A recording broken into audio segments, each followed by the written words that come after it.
Bona yawan kana rawadi non daru serikali namaki en mataka vinake ninda ngotalanga na kena e volao e pelikona sao e veitongo mai tonga en singa vinake nekua kene ulutanga tiko lolositaki nomumbula langi tamango sandona embaki nomu mai tekali niko tamango kanongu isaki monongo kalo e vura ni sabalai se monongo indusi ni ngau no muri mai Lamani non darumbure meu rukuyani sai ambura nindingo non darumatangali. E abuso no vitilevo au bogata tambuyani au kerea me umbahu atali mangi. Ulai nuga lailai ni vakarau siabu tini kadiwa ono walu mo tandumbula mai tamango. Ruasanga bulu kawani singa sandau matamatango ke muinaki mailangi wana kalau tambu. Samuel abu ni walu i tumbu turanga ke ekari mbale na matao na marama na tinandra. Niko tumbu kamo sauwakia na turanga kawasusara e wangaitea undu poindi e diriawa. Semisi ravutu mo waka toka yanda kona sao roko tui lama na tua kamo ondaulo mana. Laisa anarata seini ke serima o ngone sara sema viwekani sa tikitu ni nomo i walawala. Tolu na tanga ni ndau veitadini ka wana e lewa sa isere i makena itini.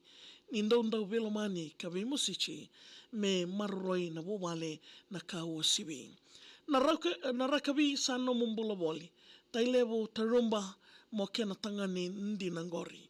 E dhawa ni leveti mai na kena idhovi ka sandau mai lewetu ni nongo waka nana no woli. Sabagarau mondewa ki New Zealand. Raunangase me rau wasa tangitangi. Se o dhimbeka me nangai vingaravi se me na wangata toka na dina ne keirau sanatakali. Timini kora movi wakatabulidi. Sai venunga blues e wakasakiti. Niko tamata ni walu moto iwao e siri me waka rewa takinga na kenan rotini. Na mulewa ni wale sai ana seini senimbiao kau nomu ulu matuandina ko yao. Mbika songo tambua rasei tonga ke wuni dao anarata jonia ka raungone ko irao. Ni ndewavi na wanua ko kena terra. Sanga ni ndawa sea indua veira na weka. Songo levu lalai ko ndawa ndaratu na nomu vesa. Isa tamangu e musi chikito na nomu sareba. Sangiota wakarau i woli na vi wakaromboka. Kau ki na makete me rawa kina nambula. O susungi keita woli e nandela ni nravua. Ia na elvinaka sema viwekani sa suitu ni nambula. E na wanua mo venga ravi toka. Sona ngauna e tauna kemu wasa. Kwa kai ni ngori e tiki ni nonda i dola. Na e londa e nangai laurai ni sarongo na kadi ni chowa. Sona ngauna ni tondau a sotawa na ndre se wakatulewa me undau wakatarongane. Ia mai mbuto ni alongo e lutun romo kotake me una ndau rokoviko ni sai wakaroma i dake. Ulai baba kanda ndarua tubutuwa. Me nangarabi na mbakindua ni nongolo matua. E mangu sa tuna yalo ka wakarau na ebusa sewa ni ndau suruta ubusi na nanda i tubutuwa. E vibusaki woli na yalo ni sa wakarau na toki. Vewekani kede mo talevi rawoli. Kiti one kamikamida mo taladi koya me kena yoti ni sema vewekani sano mui solisoli. Au nanumulesu ni yoti ni singatambu kwa angirichi au mai isa tamangu. Nanumirito na tadimo wawale ke irana wekamo isai kwa ngori na nonda tau yabo. Lesu iwale vingaravi me lakitomani isa naoda sabakami tumbudake tiko ngayani. Kau ke wali ni mbula ko senga ni alo leilai, wewe suki ni mate, sambimbi tiko ngamai. Lima na singa no mudhuru wali, malawa ni mataka ni wula i dhuki, we tinangu me tangiri na taliboni, wa kusa mai ndo momo sarodi. Tinangu ninga ya doyani, kere mo busoti au isanda mai. Nongo boga tutusa monga ilai tukuna yani, weritau nangone kena viwekani. Ko kadi mombula isa turanga. Mate ungo ina sanga ni rawa cheo sara. E sewa kede ungori ni sa kade o tamanda. mo sana liu kina wura katarawa. We kamo ke dera baka isa. E tu bagan dua na banua me i bagan dina. Ni bagarau ni alanda enangai ser rau mai kina. Ni sa bagai dori na kenda loto ena yoti ni singa.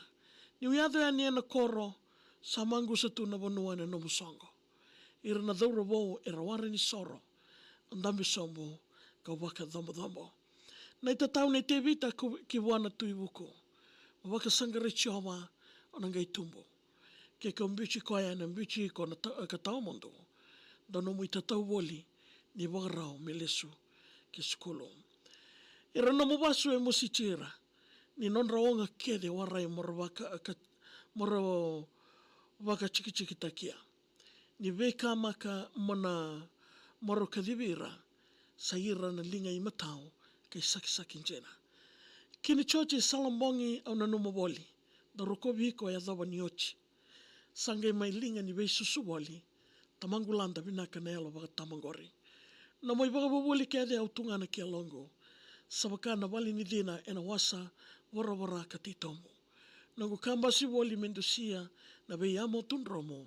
Se mei taumbe koula ki na mongo. Au nanu manamo mbula wali ki te one mode me nomo i toka ni ndina ngori. Wakana vita dini njina na kena mosi. Ni mbiu tu mai ka kusa toki. Waka vina ka dhiri ao yani. Ya wusa veimba cheki na veli utaki. Na nasusungi dhake na tamango lomani. Au waka mundu osaka vichova mailangi. Salatu ndua tua saka na veli utaki.